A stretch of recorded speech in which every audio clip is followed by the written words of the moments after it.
The topic of my today's lecture is the remarkable classical tragedy named Agamemnon by Aeschylus. And if you pay attention to my lecture, it will be possible for you to understand this classical tragedy, and it will be very much helpful for your preparation for the coming exam. And it will also be helpful for you to understand the literature of ancient Greece, which is known as classical literature.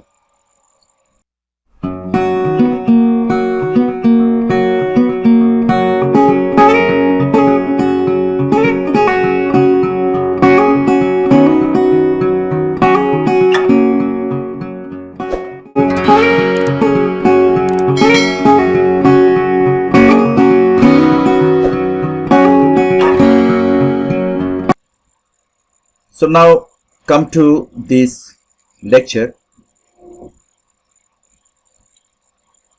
Agamemnon is considered to be one of the most significant classical tragedies, and it is in fact a revenge tragedy.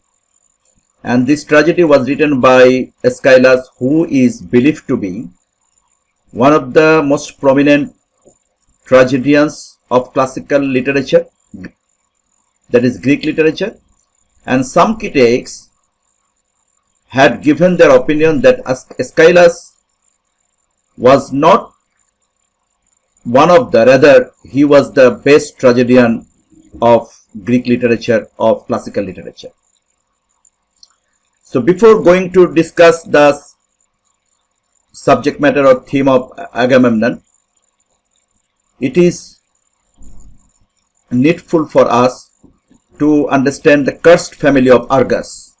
You know, Agamemnon was the king of Argos, and the family of Agamemnon was considered to be the cursed family of Argos.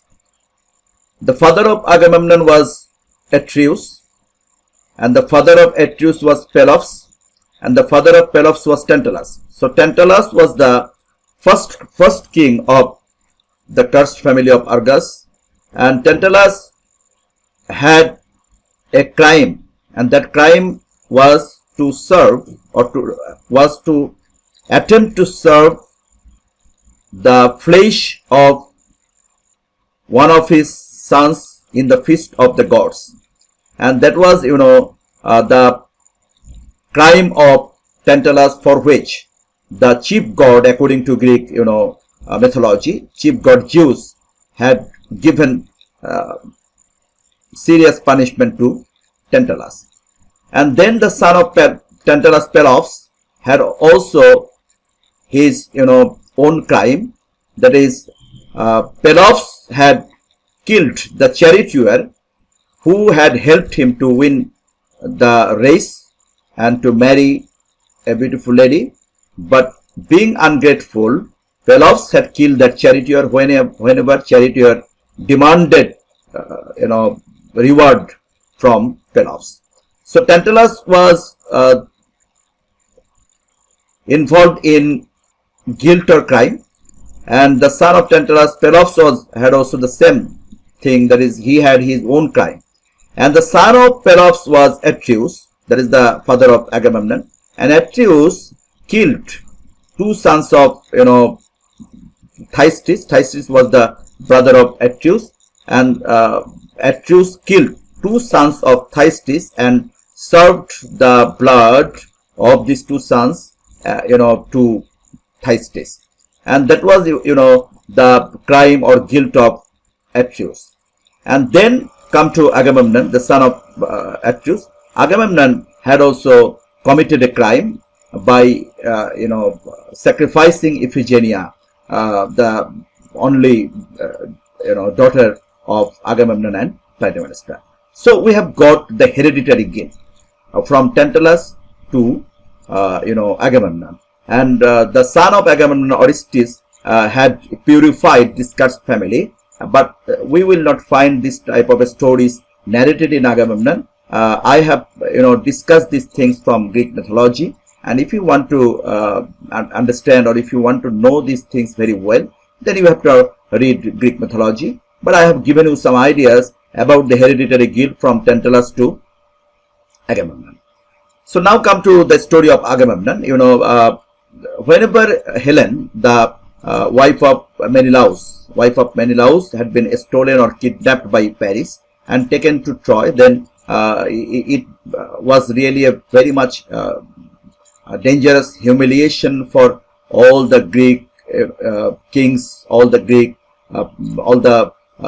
Greek warriors, and that is why Agamemnon had decided to form a combined force, and he motivated all the Greek kings and warriors to make a combined force to go to Troy to give the Trojans a great lesson. And we should know that Agamemnon was very much interested to conquer Troy, in many of his times. I mean, it was really a dormant desire or an aspiration of Agamemnon to conquer Troy, but he had not, he didn't have the courage to conquer or go to conquer this Troy, as Trojans were also very much prominent warriors during that time.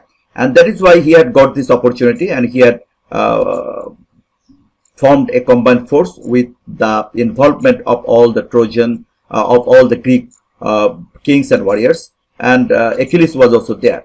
And whenever Agamemnon, along with this combined force, were attempting to make their journey towards Troy, but the sea became very much rough, and it was not possible for Agamemnon to start their journey. Then Agamemnon had decided to sacrifice his only daughter Iphigenia to satisfy Artemis, so that the sea will become calm and quiet.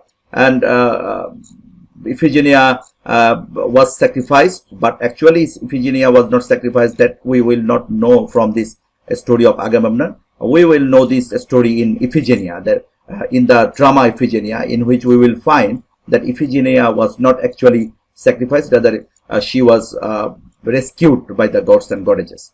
But Clytemnestra became very much angry with Agamemnon for sacrificing Iphigenia.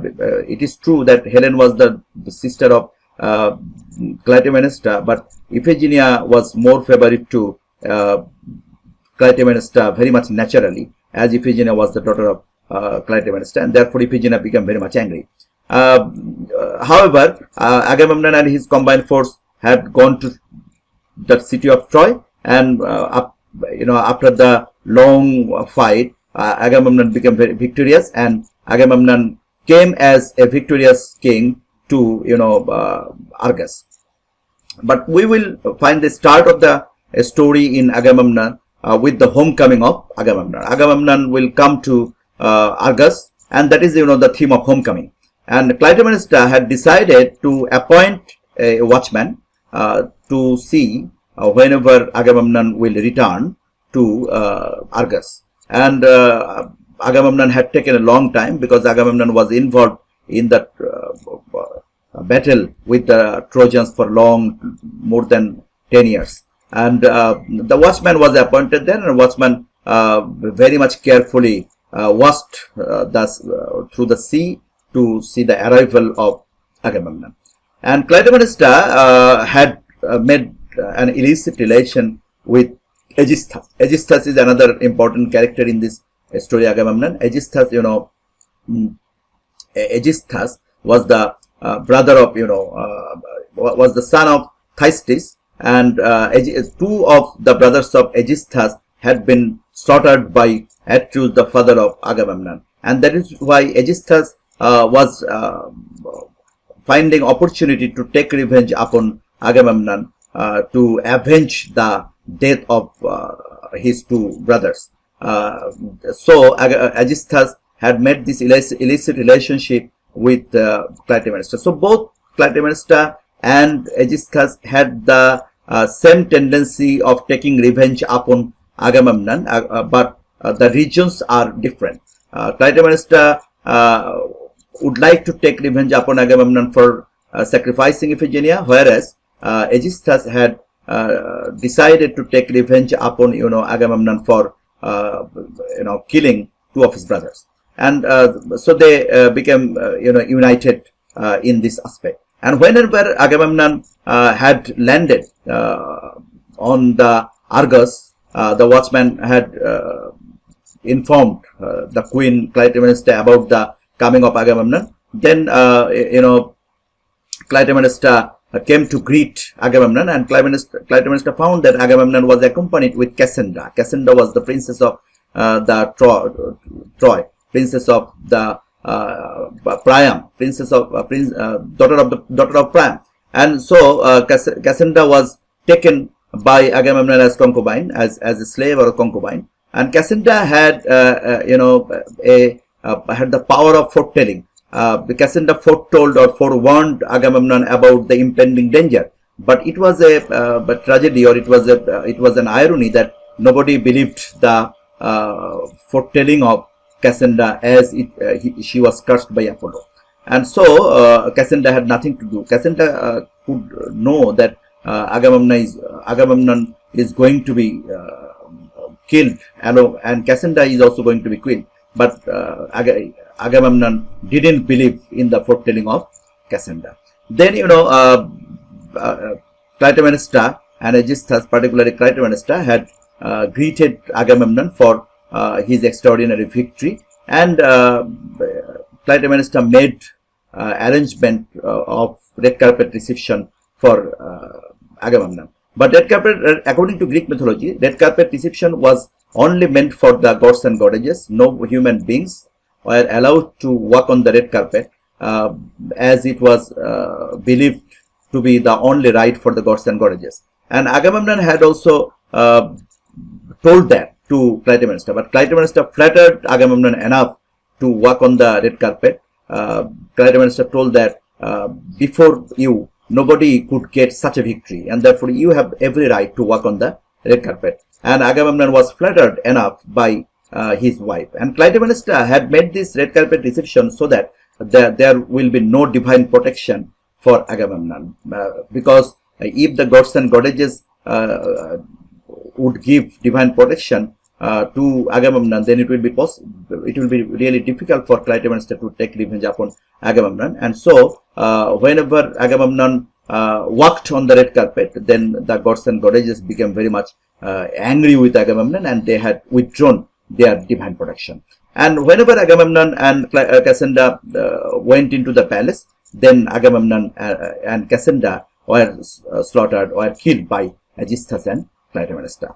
And the chorus, here we will find the involvement of the chorus formulated by the elder citizens of the Argos. And the chorus was there to narrate the story from the very beginning and to connect the stories. And chorus could know that actually there was the sounds from the palace, there was the groaning from the palace. But whenever the door was opened, the chorus and the elder citizens of Argos found the dead bodies of Agamemnon and Cassandra there, killed by Clytemnestra and Aeschylus. And this is really a tragic story in this Agamemnon, in the story of Agamemnon. And Agamemnon is actually a revenge tragedy, the revenge taken by Clytemnestra as well as Aeschylus. And with the killing of Agamemnon and Cassandra,